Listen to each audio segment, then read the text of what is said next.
I thought today, this evening, we could talk about a bit about magic, because I've just watched one of your videos about elves and about Lord of the Rings, and you were talking about the character of elves and their attributes and really the mythos of elves and how that might inform us and how we act as human beings.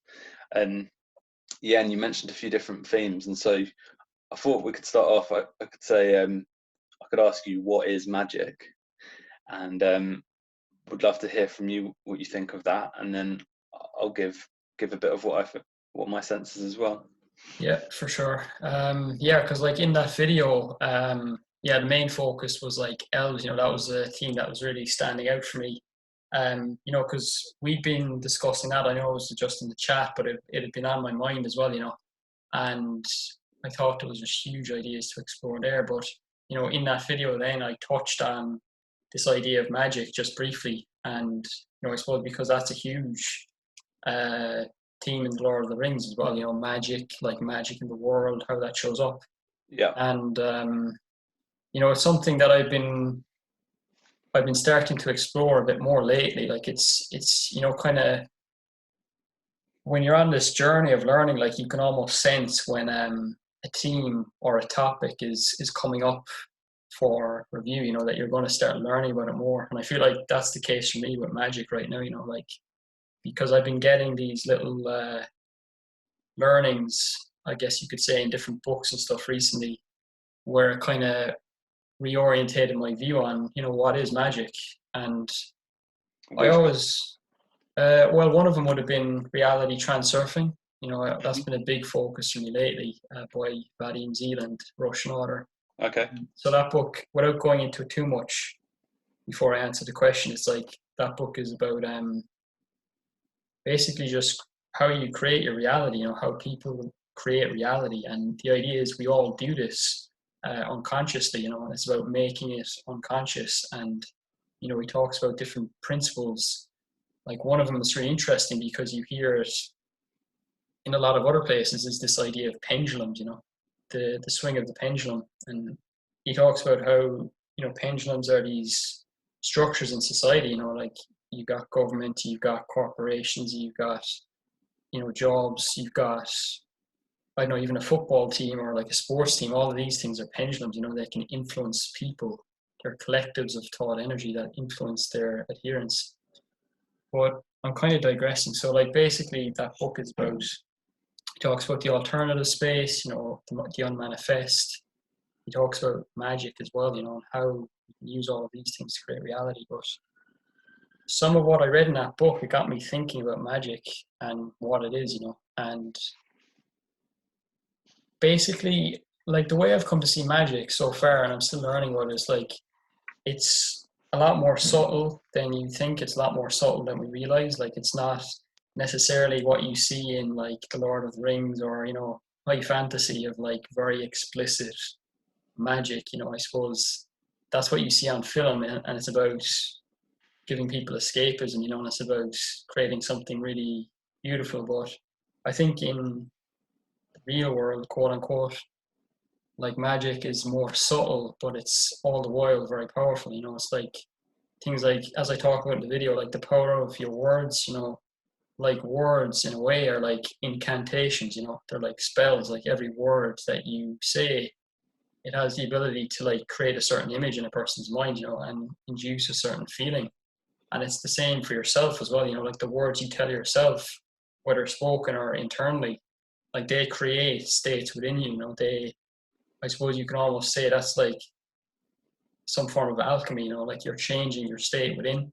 You can do that through Definitely. words, and things as well, like, yeah, like the power of your thoughts, like I suppose thought in a way, it's like somewhat related to word, spoken word, like it's words within. And like, again, you can like formulate different thoughts. They have effects on how you feel. They like, you can go even further, like, and it talks about this in reality transurfing, how thoughts are like physical things almost. They have an existence. When you think a thought, it could have come from somewhere else, you know, it could have come from another person, it could have come from just the collective unconscious, you know. And likewise, when you generate a thought, you can send it out into the world, you know, and it can have its effects as well, you know. So that's kind of what I see as magic. These kind of things, at least they would be, you know, some examples. And I guess other things would be like, you know, the power of intention, like the power of belief, you know, these kind of things. So yeah, maybe like I'd be interested to get your thoughts, Yeah, you know, like yeah. maybe there's more to that than what I've covered, you know, but that's kind of my initial thoughts anyway. Yeah, you also mentioned in the video energy and like breath work. So I think I just want to bracket that because maybe we could come back to that. But there's so much in what you said because so like with word, there's a few directions I want to go. So like one is like with words, like words are the ancient Egyptians had like the hieroglyphs, and the hieroglyphs mean like hiero means sacred, and then glyph means like symbol, and it's true, isn't it? It's like sacred words which comprise the Bible, which comprise the Torah, the Vedas, the hieroglyphs. Like all of these are words, and they are the foundation, the DNA really of a culture. Um, and they're held to be like divinely revealed or sacred. And so I completely agree with you on that. And I think there's something to be said around the consciousness around the words we use, because I think you in to use your language, in like a dispirited world, or in a profane world, a world where the sacrality of things is not recognized, then it does, as Dostoevsky said, if God is dead, everything is permitted. And so any words, any vulgar words or deceitful words, or any language it doesn't really matter. Mm-hmm. And then the converse point to that is some of these ancient scriptures, these ancient words, the idea that there are words with sacred power, with holy power, with power to affect the soul of the individual and the collective. Like I fully agree with you on that. And I think my thoughts on that from practically are just, yeah, you know, like consciousness of your words, like the attention and the awareness, and almost the responsibility really around the language used, Mm-hmm. and the history of words too, you know, like how they really relate us to our culture and to our ancestors, and that many tongues have spoken those words before. And it's deep. And another, brain's like firing off in a few different directions. Another direction I wanted to go with magic was that I found it interesting hearing you talk about Irish mythology and leprechauns, banshee, fairies. And I know for me, this same train of thought you're talking about, what is magic, like the inquiry into like what is magic, it's come through the study of like alchemy and English European alchemy. And again, what my point is that I think there's something to do in magic with your recognition of basically the Irish story or the Irish mythos, and the same with me with English folklore and Mm-hmm. and the lore, LORE, of just the where we're from, like our 100%, roots. yeah. I'd like to just jump in there a second.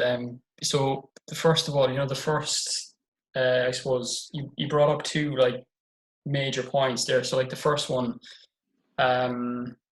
so you're talking about basically I suppose the desacralization of the modern world. You know, the profanity of it, the fact that like collectively we've lost a sense of magic or a sense of belief in the divine and spirit and all of that. And I think, you know, 100%, like when that occurs collectively, it's like it becomes harder for a belief in magic to come about, you know, like it's almost baked into the cake. You know, it's part of the process, that is part of this degradation. And it's really interesting because I only literally just uploaded a video on this topic, like the degradation of language. Okay. Yeah, as part of this process, like, yeah, like language degrades, like you said, you know, profanity becomes more commonplace. You know, people almost they don't respect the use of the word as much, you know, and it's like in conjunction with that, it's like the word loses power as a result. You know, like when it's used in a profane way, it loses that magical ability. It loses that power, if you will, you know, and I actually think that it retains the power, but because it's unconscious power, it's almost like satanic power. Like that's what the Gnostics had this idea of the archons who like deceive the souls, or like the divine light. They deceive the divine light in its pursuit of truth. mhm. Yeah, but sorry, continue. But That's a really interesting point. That's not an area I've explored, but like I think I could resonate with that. You know, I definitely do believe that there are like dark and light forces, you know, at work, and I do believe in like things like spiritual warfare and like how there is a battle between good and evil in a sense. You know, whether that's in the dramatic sense that we're accustomed to, or whether it's more subtle, you know, and more of an energetic thing. But I definitely believe in that, you know, and I think it's true, you know, like it's just that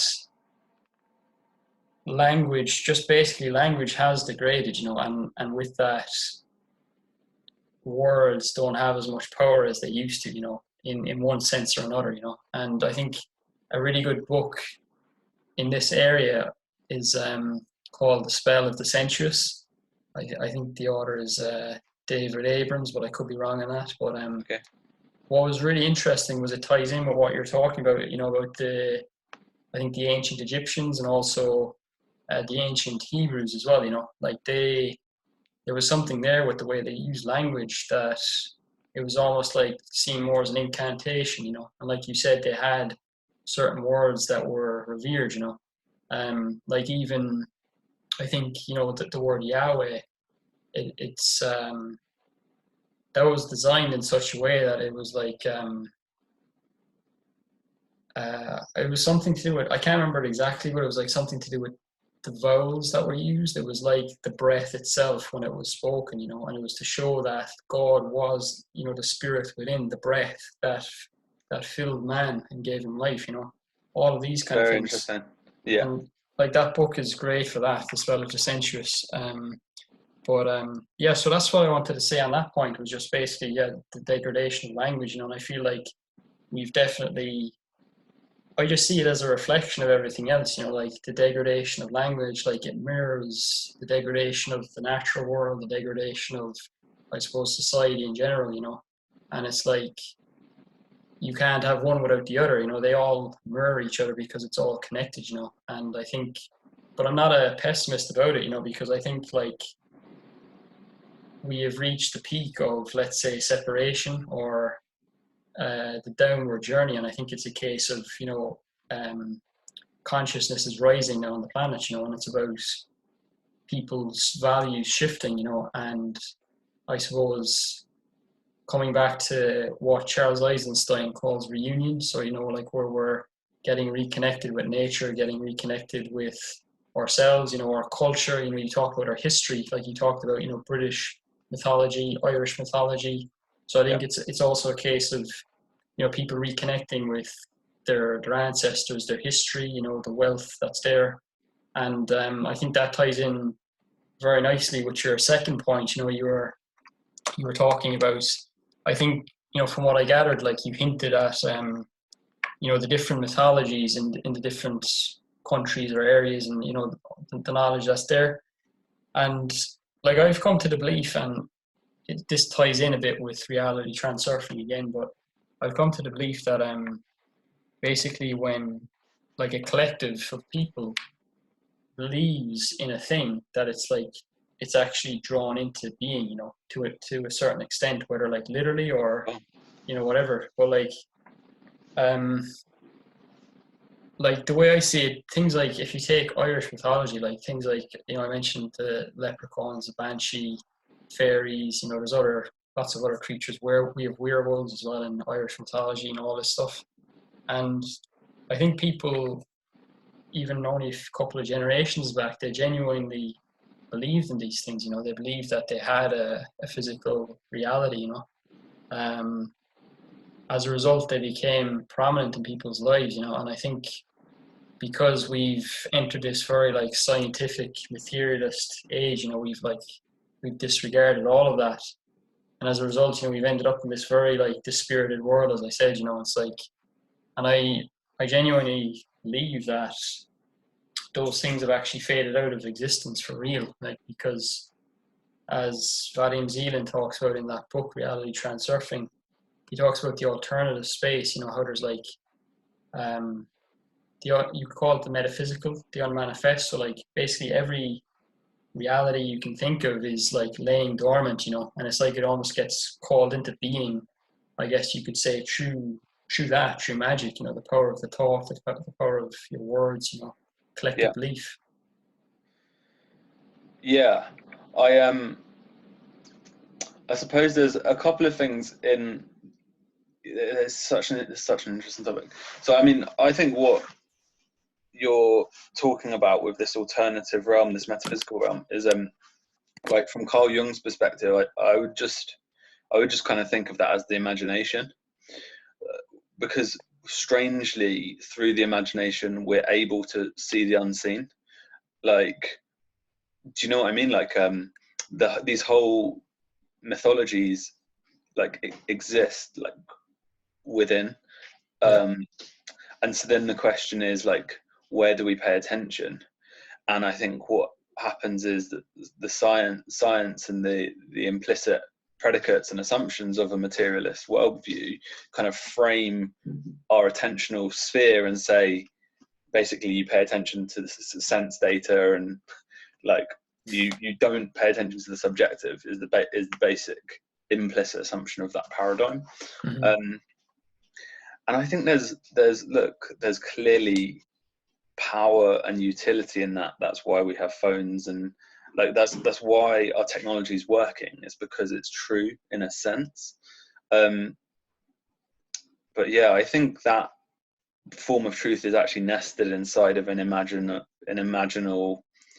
mythic, subjective, narrative, articulated kind of truth, which is the truth of the soul, like the truth of the imagination, the truth of living, and all of those things. And so, yeah, I think I think really what's fascinating about our conversation is that the crux of it really does turn on this idea of, do we attend to the things? Because I don't actually think that they don't exist. You said like kind of like, let's say like leprechauns don't exist because we don't believe in them.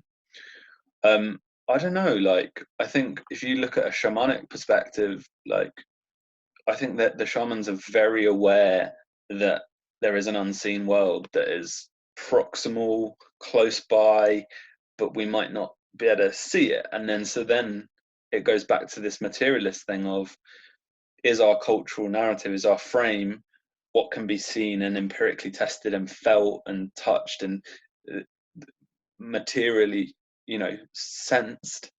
We trust our senses a lot, and so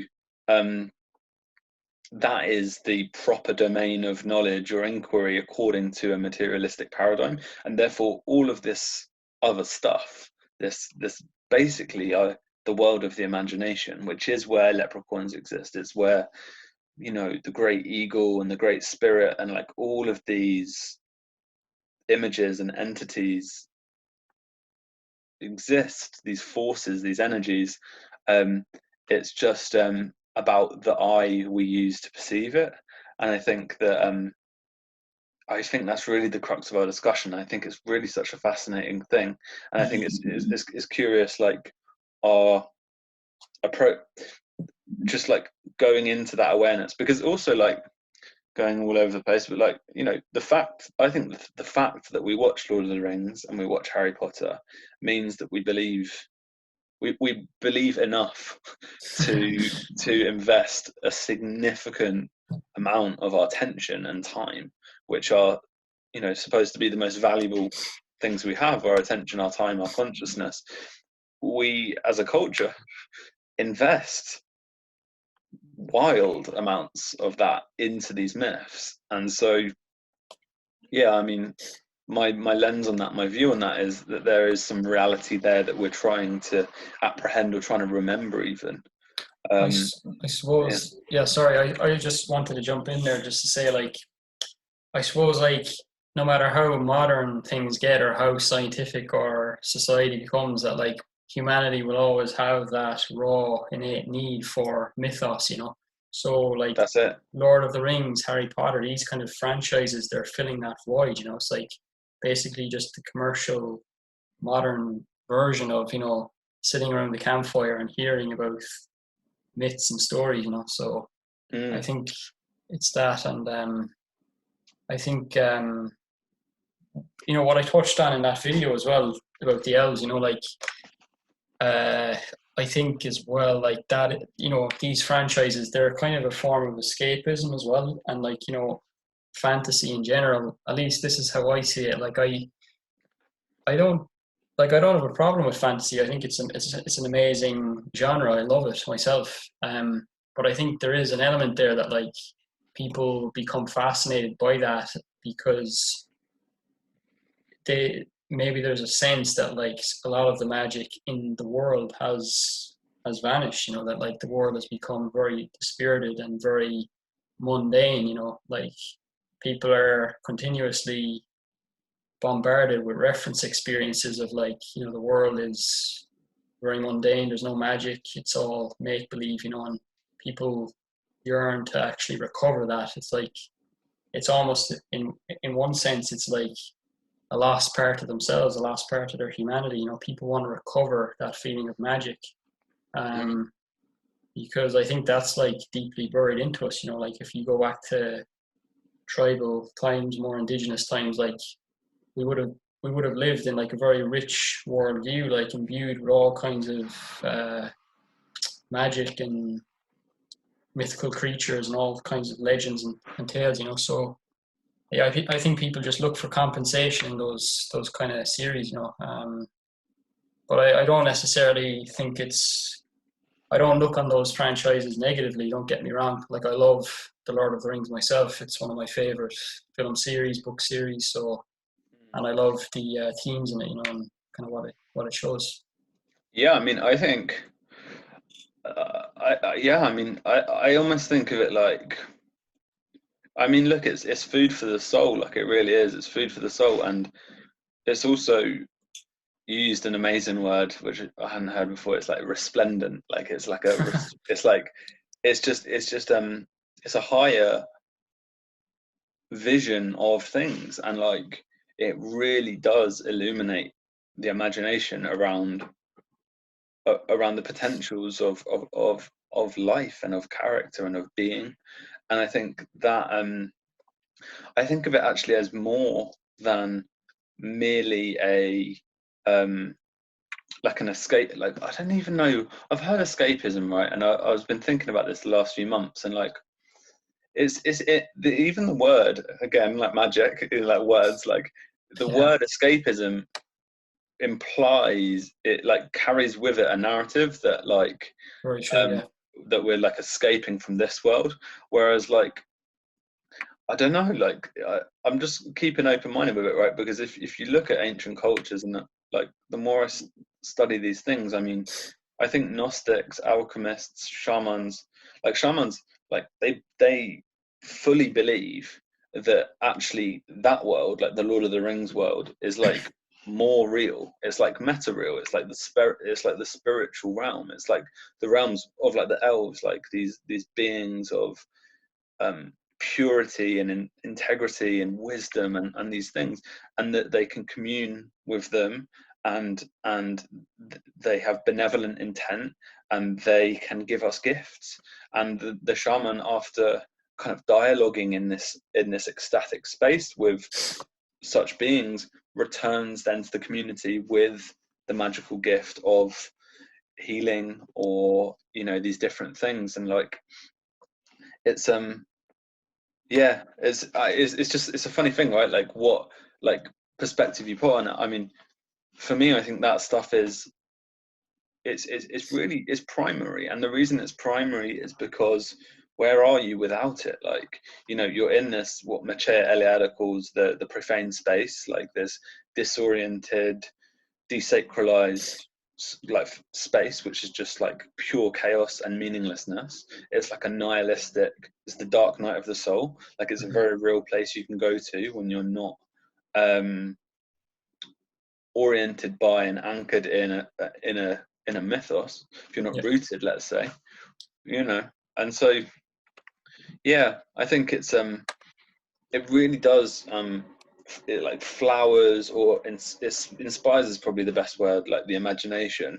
And then you can go around your daily lives and you treat other people in certain ways and you pursue things in your career and stuff like that, and like all of those things are informed by this unseen realm that you've actually you're like rich inwardly, right? Like there's treasure in these dreams. Yeah, I suppose it has a subconscious influence as well. Like everything we subject ourselves to. But like, yeah, like just I suppose I don't know what the word would be, like you're just immersing yourself in this mythos, briefly, and there's so many different layers of meaning and messages and things like that you absorb, and like you said, it informs your behavior and your outlook. But I just wanted to touch on like a few points you made there. So I thought it was very interesting what you said about the word escapism, because it's very true. It's like it's exactly what we're talking about. It's a form of magic. Like just to even say that word, like gives a certain image in your mind. And I had this thought come up when you were speaking. It was like, what if you flip that on its head and you call it like returnism? You could just as easily be returning to the imagination, returning to like this realer world, and like we're actually in this foray or this escapism in the physical world, so it's returnism. I love that. Interesting.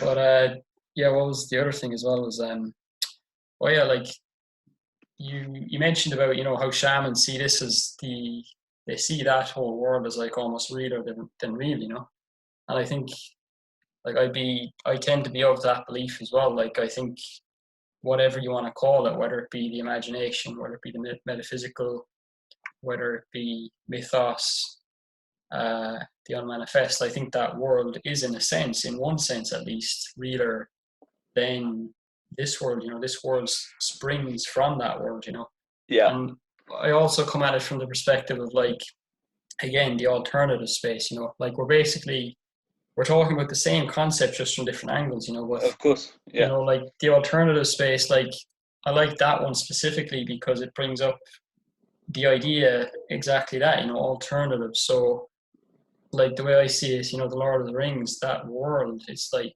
I could see that as being fully real in the alternative space, and it's just been materialized into film. It just happens to be materialized, but I definitely see it as real, and whatever sense that is. Well, it's I mean, if you take like an image from Lord of the Rings, right? Like there's just so much depth to it. So like you take like Sir Ian McKellen, who played Gandalf. Like he was like I was listening to Peter Jackson talking about casting it, and like basically Sir Ian McKellen was like the only person they could think of as Gandalf, right? And it just goes deeper and deeper, like, and that's because Sir Ian McKellen is a Shakespearean actor. He's grounded in the lore, LORE. He's like grounded in the lore of English drama, and that harks him back to Shakespeare, and that and Shakespeare was around in the alchemists were his peers. John Dee, the magician, assisted Elizabeth I. He was an alchemist, a magician, and a man of science and rationality. And so Ian McKellen is like grounded in all of that lore of like old England, and then for some reason he like pops up into the zeitgeist of our time as like, oh, he's like the natural fit. And then even Tolkien, of course, he was a philologist, wasn't he? He understood like old Gaelic and like old tongues, like he really understood them. And he even thought that he didn't think of Lord of the Rings quite as a fantasy as I understand it. He thought of it more as like history, right? Like as it's unspecified. It's like it's on that boundary, right? And like that's what's I think particularly powerful about Lord of the Rings. Maybe one of the greatest stories ever told is that it has this such curious 1 foot in this magical world, but 1 foot like in, as I say, Ian McKellen, Shakespeare, Tolkien, England, like real people, real lives, real traditions, like reality, empirical, material reality. And so it very palpably kind of springs from that. And even like the Shire, and and even the accents of the people in the films, like all of these things are like pointing to this, like the old lore of Europe. And like definitely. I feel like oh, sorry, did you want to say something it's good. else? Yeah. Like there's a lot to talk about there, but like I mean, first of all, on Tolkien, like I really admire him. Like I think he was just very gifted, and he was, what I liked about him as well was his kind of his traditionalism. Because like we have moved in a very in almost a polar opposite direction. Like scientific materialism, reductionism, all of this stuff. And whereas he was all about mythology and tradition, and it ties in what you're talking about after, of like the depictions of England in the Shire. Like I think he was because he fought, I think, in World War One. So like I suppose he saw the full scale cost of like the whole industrial world, like industrial warfare. Like he contrasted that with his idyllic image, which again came from the imagination, of rural England in its most idyllic form, and I suppose that's what he created in the Shire. It was like English paradise, basically. And I like that. That's kind of an offside point, but another thing as well was what you're saying about how it was almost a history, not just a mythology. And I think again, it's like where does the boundary cross between real and imagined, quote unquote, and that's what I love about Lord of the Rings as well. It's like you feel like it could almost be a real story or something that actually happened, and almost like it bled into our timeline and brought us up to the modern age. It's like an alternative history, so it's fascinating. Well, yeah. I mean, this comes into really, I think, the crux of magic, and a lot of alchemy is basically the alchemical language is like a paradoxical language. So they'll talk all about opposites and the union of opposites, and one of the opposites is like the unmanifest world of spirit and the manifest world of matter. One of the most fundamental opposites. And the whole alchemical enterprise was all about the union of those two things.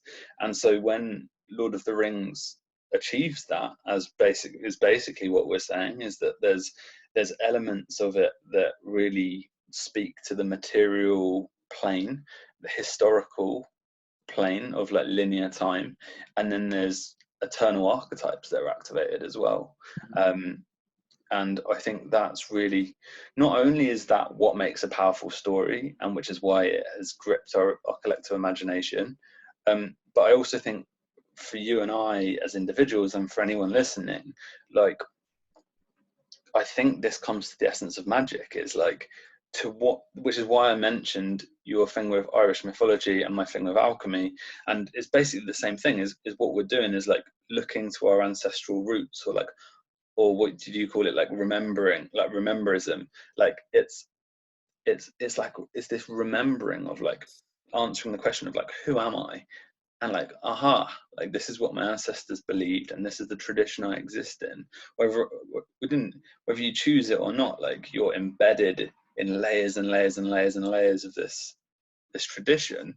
And so part of I think becoming who you are, or as they say in the Lion King, remembering who you are, is acquainting yourself with this Irish mythology and Tolkien and these different things, because they're really they really root you, you know. They make you more informed, more grounded, more educated, more they build character, and they're really the essence of your character. These forms, like, and these beliefs and these traditions, like, they're the essence of your character.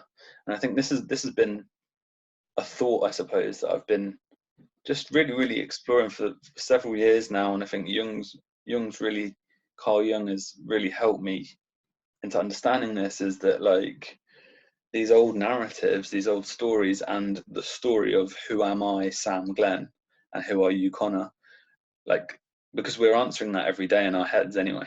Like our thoughts, our words, our decisions, our energy, our intentions, that's just our daily life, isn't it? And then that's like a story. And then I think that's what's very powerful about some of these myths and stories. I think, like I agree with that a lot. You know, it's just, that's kind of a journey I've been coming back to myself lately, is like this whole huge area of like, you know, identity and like what roots you, like you said, you know, what are, I suppose, the natural inclinations for you, like what areas are you drawn to, you know, what areas would your ancestors have been interested in, what areas would have been, I suppose, natural to where you grew up, or your area, you know. So that's been big for me, like just again getting interested in Irish mythology, you know, Irish language. I've started relearning that, you know, like I suppose, like what it's all about is exactly what you said, you know, it's like getting rooted, you know, and I suppose connecting with the past as well, and connecting with your ancestors.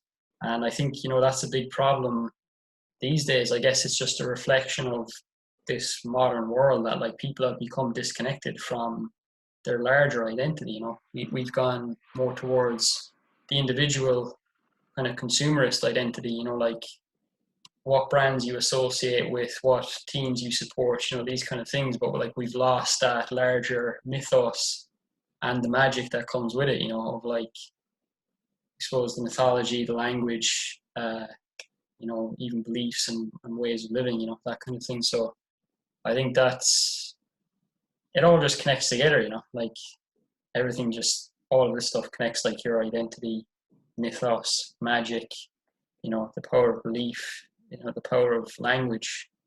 Like, because we talk about the power of words being a form of magic, but, you know, all words belong to a given language, you know, and each language has its own specific powers, I believe, as well, you know, its own, like, Wade Davis, he's an anthropologist. He has a really good book called One River, where he traverses the Amazon and he meets all the different tribes people there along the way. You know, he learns about their traditions, their ways of being, their worldview.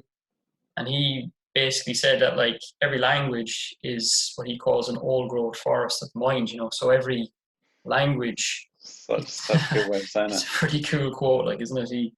He says, like every language, it took, you know, usually thousands of years to develop or more, you know. And it's like each language is rooted in a specific location as well, and a specific environment and worldview. So it's like when you adopt a certain language, you actually step into a different worldview, you know, and in a way a different identity, you know. So I think that's why language is so powerful. It's like, I think if you just take the example of Irish, you know, like I think Irish people, you know, there's a sense of, yeah, of course, you know, we're Irish, we're connected to our culture, but like by and large, we don't really have that connection to the language. You know, it's it's mostly spoken on the West Coast, but like, you know, and by school children. But the problem is when they leave school, there isn't really the atmosphere that's supported for them to continue speaking. You know, it's just people speak English because it's, of course, it's far more widespread. You know, it's far more useful, quote unquote, in a way. But I think, you know, people are missing a big aspect of their identity as a result, and, you know, connecting again, like we said, with that mythos. You know, so I think there's huge, you know, potential there for. And that's just one example, of course. You know, this is the case all over the world, that there's a lot of languages, you know, in trouble, because I suppose globalization, and we're all. It's just, I suppose it's easier in a sense to speak a common language, but like, I just want to say with that point that, like, I'm not a pessimist about these things. You know, like, I'm very optimistic, and, you know, like I talk about in that video with the elves, like, I have a very idealistic vision of where humanity can go, and I see language as a part of that. You know, I see like that as people's consciousness shifts and as people's values change, that, and as our systems change, that people, you know, touching on what you said, they look to get reconnected with their identity more strongly, you know, with that Yeah. mythos, and, you know, reinvigorating. I think that will lead to a reinvigoration of a lot of languages, and that's just one area, you know. And of course, this ties back in with the original theme of magic. You know, like, people coming back in touch with their languages, they're coming back in touch with a magic that's unique to themselves and their location, you know. And it's just about that whole theme of, like, reunion, as Charles Eisenstein calls it. It's just about basically bringing the magic back into the world, you know, like moving away from this dispirited age towards, again, he also calls it the new and ancient story, because, you know, if you think about it, our ancestors and indigenous societies, they were very connected with this this imaginal world, or the mythical world, you know, shamans. But we've kind of lost that along our journey of separation. And what Charles said is like new and ancient story, because we're moving back to reunion, and it's like this ancient story, but it's like readopted at like a higher level, you know, having integrated various lessons along the way, you know. So really, I see I think that's the way we're going. You know, I think we have a lot of problems, we have a lot of issues, of course, but I think just based on the consciousness shift, you know, everything else I think springs from that, and I think I can see a lot of good things coming as well. You know. Yeah, I completely agree, and I think like, I really even think, it's just the more conscious you become of this, like, words are magic thing, it's like that is really the seed. Conversations like this give me a lot of hope, because like the narrative around whether something's a problem or whether something's a solution or whether there's a new vision and a new future we can work towards, like that conversation, like, is like everything springs from that. It really does spring from that. 100%. Yeah, like, I just want to jump in again there. You know, like, Yeah. I think that's so true. Like, what we talk about, what we believe, that literally has like a reality summoning power. You know, and there's a really good example of this. You know, Charles Eisenstein, again. Like, I mention him a lot because he's been a big influence on my thinking. You know, he's written some good books, but his most recent one was about climate change, and he talked about he has a video on this as well. It's a really good one. But like the narrative about climate change, you know, people talk about, and again, this is the power of words, you know, the magic of words. Like, people talk about, oh, will we survive? You know, and again, like, when that's, you know yourself, that's when you listen to the news, that's the common narrative. It's like, oh, will we survive? Can we survive on the planet? Will humanity survive? Like, that frames the debate in a certain box, and it's like do we want to survive? You know, because he says, like, what if we can survive? What if all of nature becomes depleted and we can survive? You know, we can generate oxygen in like algae tanks. We can, you know, grow meat in like lab cultures or something. You know, all of this stuff, and like live in bubble cities. It's like, do we want to survive? Like it's framing the narrative in that direction. But he's like, why don't we frame it in terms of like, beautifying the earth, making the earth as beautiful as possible, like just restoring everything to fullness, like thriving, like living in abundance, and it's like, it's again the power of words, like what we frame the debate around is kind of where our focus is, so. Oh, 100%. I've got two comments on that. One is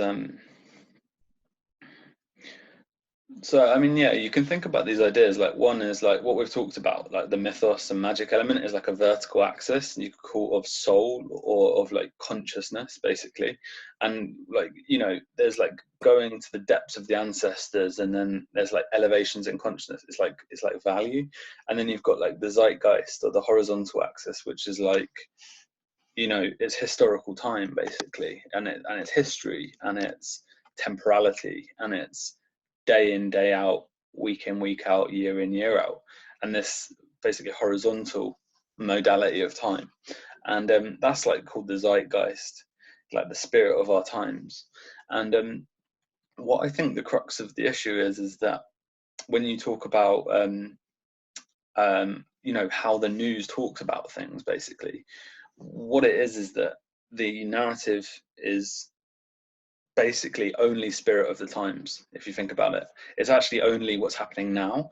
And it's also my personal opinion is it's all targeting people and their deep primal fears, and like low on Maslow's hierarchy of needs. And I think I won't get too much into it, but I think it's mainly because of like YouTube. Like I would like not just YouTube, but like social is disrupting it. Like they're struggling to keep attention, like attention's their asset. And I would wager that a lot of people might be more interested in listening to this conversation than picking up a certain newspaper or different things, because of intent, like we've talked about. I think the intent of this conversation is truth, and I don't think that's the intent of most media organizations.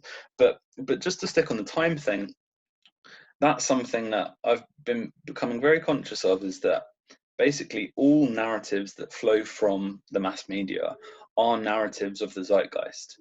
Like they're narratives of a daily frame, a yearly frame, maybe a decade, but maybe not. Like and if you think about it, like that's cool, and like let's keep informed and updated about the affairs of the world. Sure, let's do it. But like, I was talking about Ian McKellen and like, fucking Shakespeare and the English tradition, and like that's layers and layers of depth of time, and like that's why like music is very primordial, or like these shamanic beliefs, like they're like, we don't know how old they are. Like they could be eternal. Like they could be they're at least eternal. They stretch beyond my imagination to put a date on when some of these things originated, Yeah. And so like, I think there's something about if we think of ourselves as like investors of consciousness, like our attention is a valuable asset, and where do we put that? And I think what happens is like when we put that in the mass media and the news, there's like a resonance or a vibration where it's like we're just in this like spirit of the times. And of course the spirit of the times is like a material paradigm. It's to do with beginnings and ends. It's basically ego. It's basically like 100%. It's like this like fucking like animalistic kind of what's happening, anxious like vibration. And like it, I think it really does come from the narrative of like, let's really hyper focus on like what's happening, what happened last week, or like, and it's like maybe that's interesting, but like I would say that, as you say, like learning Irish and like a project like that, like is it just feeds the soul so much more and is so much more worthy of our attention.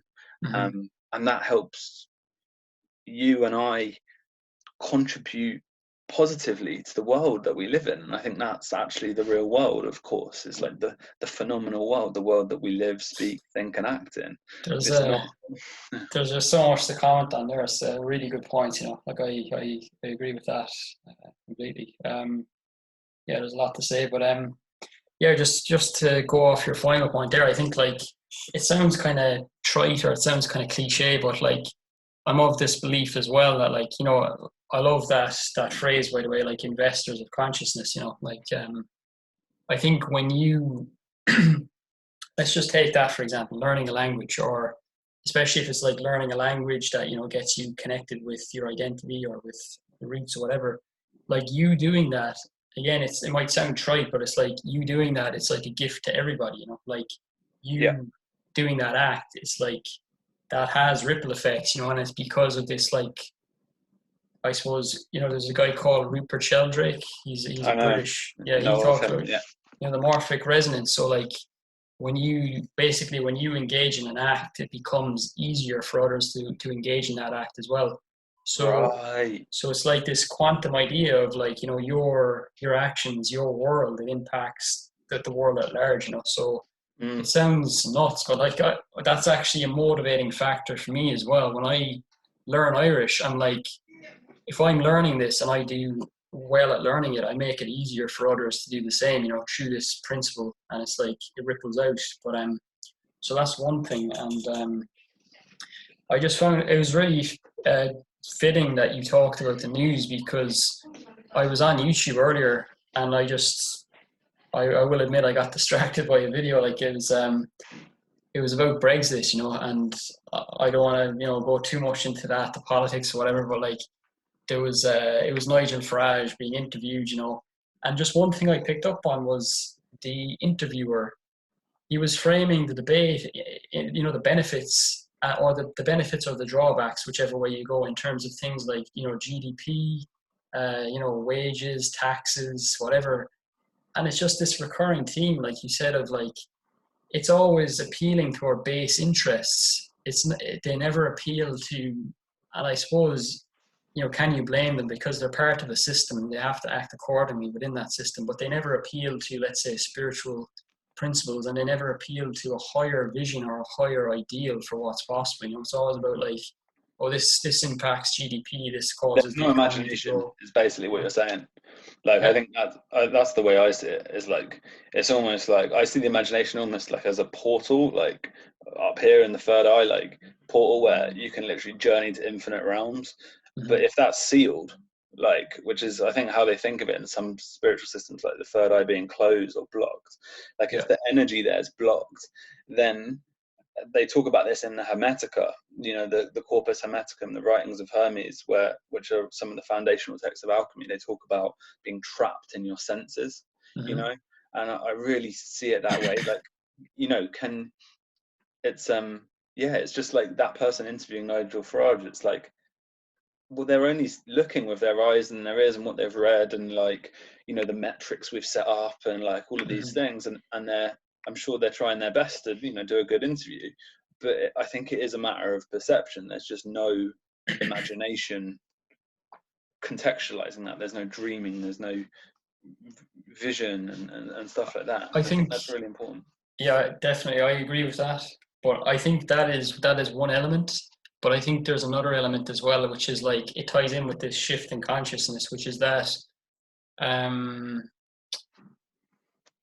Charles Eisenstein has this really good quote. Again, it's like he says that the old systems are hollowing out, and he says that everybody participates, but nobody believes. So it's like a guy like that as well. Like, not to demonize the interviewer, like one aspect of it could be the lack of imagination, but another is like people are embedded in systems. This Sure. is this is Oh, what sure.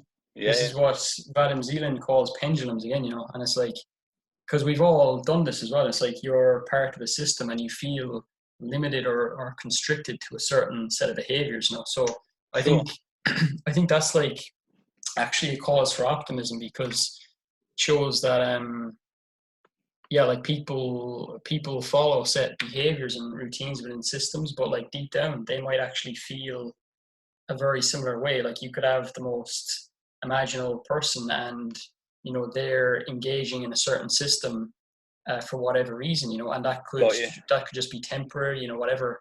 Yeah. And I think what's going to happen, like just looking long term, is like that will increase. People will have that experience of, if you want to call it the third eye opening or the imagination opening up, and more of these individuals within these systems, and that leads to the hollowing out of these systems, and eventually they can Well, that's what collapse. the internet is, I think, is there's a few directions I want to go. I want to go internet, and there's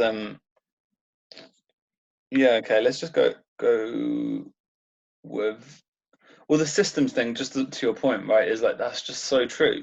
And I think, just to wrap up, some thoughts on like attention investing, which I is a perspective I've had for a while, is like a few things on what you just said. Like, one is like, it's just the rules of the game. You're right. It's like, it's not a place to imagine and to dream and be visionary. It's a place to interview Nigel Farage, and it's for a certain audience, and like there's certain parameters that are contextualizing that system, right? And the assumption is like, people want to know about what Nigel Farage is saying, right? And so we create this piece of content and do that. And so then for me, like, just a perspective I've had on politics and stuff like that for ages is just like, if you don't attend to it, it's just got no power, right? It depotentiates it. Like, and so like, that's been my whole thing with like Donald Trump and like Brexit and just a lot of things. Like, I think ignorance, like, not knowing about certain things and not attending to them, is powerful. It's important to know what you need to know. Like, and I think is energetically right. So let's take this learning Irish as an example. Like, that is a deep transformational project. And it's going to require maybe years and years, maybe decades of work, right, to do something noble and meaningful and deep like that, right? And so for me, it's just an opportunity cost of, it's like, okay, and then any attention going to like all of this stuff, which I just consider so superficial and bullshit, is like, let's just take the resource away from that and put it into this, which is a creative and generative resource, which is like investing in yourself, right? And so I think attention is, and this links me to what I'm going to talk about the internet actually, is like, that's the main thing, right? Is like, you're right that the systems, I think that the systems have strength by virtue of attention. Like, that is, it makes sense, yeah. right?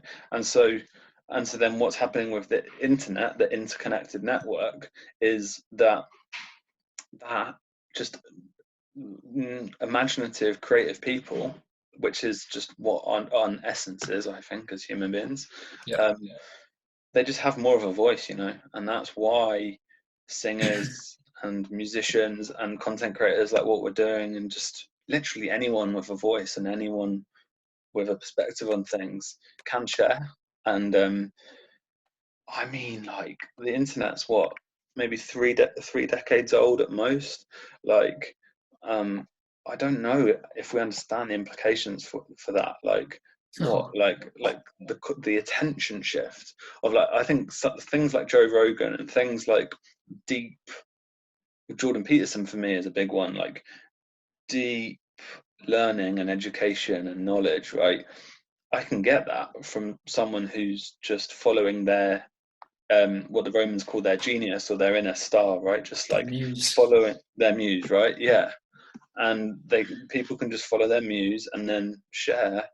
And to me, that's way more interesting than like a constrained game around like, oh, we've got some sort of vested interest to maintain, and like we've got to like appease a certain audience. It's like, I don't know, like, for me, my interest gravitates naturally away for that one. There's so much creativity in the world, and so much, just so much cool stuff. I think there's so many points there, but I think that whole shift from, let's say, the old school media to the internet, like, that's, I suppose, one point is, it's like, it's about this broader movement of localization, or like decentralization. So like, you had these very centralized, powerful media giants, and now that's being broken up through the internet.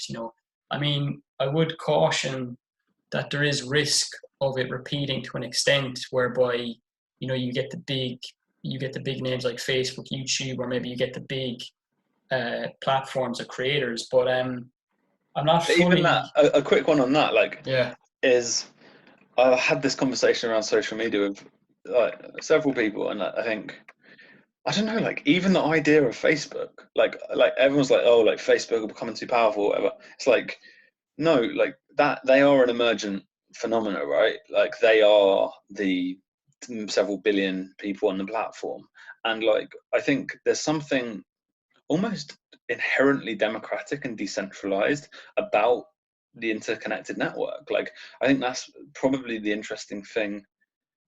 At least that's just a thought I'm having. But like Mm. when you think about the DNA of the internet, what is the internet? It's an interconnected network. It's a network where people voluntarily give their information or give their attention to a platform, right?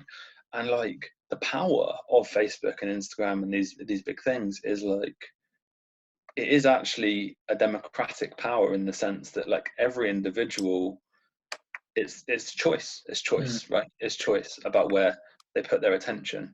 I, And I I definitely agree with that. I think like yeah, the structure has fundamentally changed, and I think that's what we're getting at. It's like before, you'd have the presenter, they'd be given the orders from up on high of like what to say, what the topics were. because Whereas they like own the TV set or yeah, the one, 3 or 4 TV channels in your yeah. TV across Britain, and then yeah, then Now, everyone now, now uploads. everybody has like their own voice. Like I think the concern I'd have is like the fact that that public square is in the ownership of a corporation, but at the same Yeah, true. time, I don't dwell on it. Like I'm not like I don't dwell on pessimism. Like I did. I think things are moving in the right direction. I think with the internet, yes, like huge democratization, like you said, and the other thing was yeah, like I see the internet as basically what's going to catalyze the shift in consciousness on the planet and what is doing it, and basically what's going to just catalyze a wholesale shift from like the old systems to like this new these new systems that we don't even fully understand yet and that we don't know how they're going to come about. I just know that we are moving in a good direction. And just the other thing as well I wanted to touch on was like um, yeah, again, you mentioned about giving your attention, taking your attention away from the old school media and putting it towards, you said Joe Rogan, like Jordan Peterson, like even content creators like you and me. Like again, I bringing it back to the original theme. I think that again is like a form of magic. Like people's attention, their consciousness, like where they put that, and it's like a form of energy exchange. And it's like Mm. people doing that collectively. It's like ushering in a completely new paradigm as well. Yeah, totally. And like one thing I thought about as well was just the fact that everyone has voices. Like have you researched about this with like the Arab Spring, like the revolutions in like in the Middle East, like I think about 10 years ago or something like that, and like the Mm. implications of like Facebook and social media to basically directly combat tyranny, and it makes sense. And so in that sense, magic we're living in. Like it's like if you trace the argument of what we've been saying, like if like words are magic and that the power of the words it's just strong today. Like that's I'll put it as simply as I can say it. It's like the power of the word is very, very strong in our age, and I think, It's coming back. well, yeah, it's stronger than ever in history, right? Like even the idea that individuals had something worthwhile to say is a young idea. Like it's it is Yeah, historically a young idea. Like when you look at it, like not everyone thought that everyone had a worthy opinion, and so now you've got social and the internet and the ability to blog through writing or video or these different things, and you can learn so much and you can exchange so many words and so many thoughts and transmit so much consciousness. It's no, it's super powerful, and I I, think it's super powerful. yeah, I feel like those are really good points. By the way, like I just feel bouncing off what you said that the internet in itself it could almost be classified as a form of magic, and it's like it's a magic that we really haven't learned to harness fully yet. Even we haven't even scratched the surface of what's possible. I think with the internet and what we can actually produce. It's like if you look at even the last 10 years, like the transitions that have happened, like if you look at marketing, like people started out with very complicated websites with all different things on it, and then like people moved towards landing pages, and people learned how to use YouTube, people learned how to use email, all this stuff. And it's like, I think we're only scratching the surface in terms of our creativity and what's possible, so it's very exciting. Yeah, no, yeah. A couple of points about the internet, and maybe we'll wrap it up soon. Yeah. But yeah, like one is like the Pythagorean perspective, which I really like. It's like Pythagoras thought that like literally God spoke in number, and so his whole thing was emphasis on mathematics and music as well, like music as a mathematical enterprise. And so like the internet and like computers are like it's numbers, right? It's like binary systems. It's just like ridiculous. It's just so much code, Yeah. which we don't see, but like that's what it's all built on. And so I think there is something about mathematical mastery or mastery over or understanding of number, and that's a very, very ancient idea. But like I think that's essentially what's happening with the internet. Is like it's all predicated on an understanding of number, and I don't know. I look at that kind of esoterically, or I look at that through history, and I'm like, that's interesting. Like we really get number in today's age, and I think it's well, like I think it's made the internet, and then also so that's like number, but then also like the word and magic and creativity and like basically right hemisphere, left hemisphere, or logic and emotion and stuff. I think both of those things, are coming together in a quite an interesting way to enable wide scale communication. But That's it's a really interesting point. I think I guess there's multiple angles you could take on it, but like I'd almost come from the angle of like I think we've had like a proliferation of the realm of number in one sense. Like if you want to take that as like the left hemisphere, like logic, mathematics, all of this thing, and like if you want to take, I know the word can be used logically as well, but like let's say, associating that with the imagination, creativity, poetry, all of these things. yeah, I feel like we've almost taken number to like a huge peak, where like it's all, like we said earlier, like GDP, growth, increasing numbers, that's been the focus of the economy. And I think that's had its, its detriments. And I think really, in one sense, what it's about is about, like you said, bringing back, reconnecting the left and right hemispheres. I suppose that correlates with masculine and feminine as well. Like the number is in a sense masculine. It's about logic, masculinity, and it's about the measurable. Yeah, the measurable, and it's about bringing back in the immeasurable as well. The metaphysical. I think that's kind of one sense of what the consciousness movement is about. It's about reconnecting to that as well. well, that's what we do as YouTube, like as we run a YouTube channel, each of us, and like that's obviously just a microcosm for like any business really in today's world, which is going to have access to all this data, and then also the creativity and innovation of like putting out new ideas. And so that, yeah, I think everyone's running that balance, and I think it's a beautiful time to. I personally am quite an analytical person. I really love looking at my YouTube data. Like it just astounds me. It's just like amazing that that's even there, and that there's all this number indicating fluctuations in interest, basically, and that's beautiful because I think that can help. It can help keep us grounded. It's definitely not everything. I think we should definitely aspire to dream, and the imagination I think is really primary, but rationality and analysis can help with that. It's just a kind of final thought on this is like I play a lot of chess, and chess is an interesting microcosm where you really see this like these two elements of it basically is that like that there's this really rational aspect of it, which is like you have these standard openings, these standard plays. Each piece has a value and number, and you want to get more than the other person. And there's basic like rules that you should just do as a good chess player. Yeah. But then every significant chess genius in history just had the imagination, you know. It's like Like, intuitive.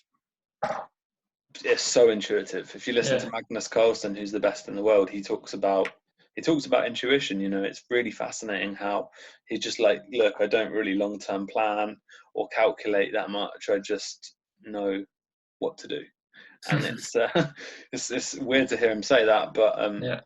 it's I think the analog applies to us as creators, you know, I and think to I anyone think creative. I just want to touch on that because I think it's such an important point that, like, you know, if I don't know if you heard of the book, you know, Mastery by Robert Greene. Like Oh yeah, he yeah, talks about all the greats and basically almost any facet of life or any facet of, you know, any pursuit or anything you want to master. Like intuition is like so important, you know. And I listen. I do my best to listen to this as well. Like I had an interesting experience of it yesterday where I uploaded a video, and when I uploaded it, my intuition was telling me, take this down. You know, don't have this video up. It was on the practice. It was on the practice of semen retention, which is something that I practice. But I just felt that the way the video was delivered, I wasn't happy with it. So, and I think it's about that. It's about like whether it's negative or positive, like following what your inner guidance, like what it tells you, you know, and listening to that inner voice and using that, you know, balancing that, of course, with rationality. And, you know, you talk about the analytics and all of that, like whatever your practice is, whether it's chess, whether it's YouTube, whether it's learning a language, it's like balancing those two sides, you know, and then I think that's the best way forward, you know. yeah, definitely.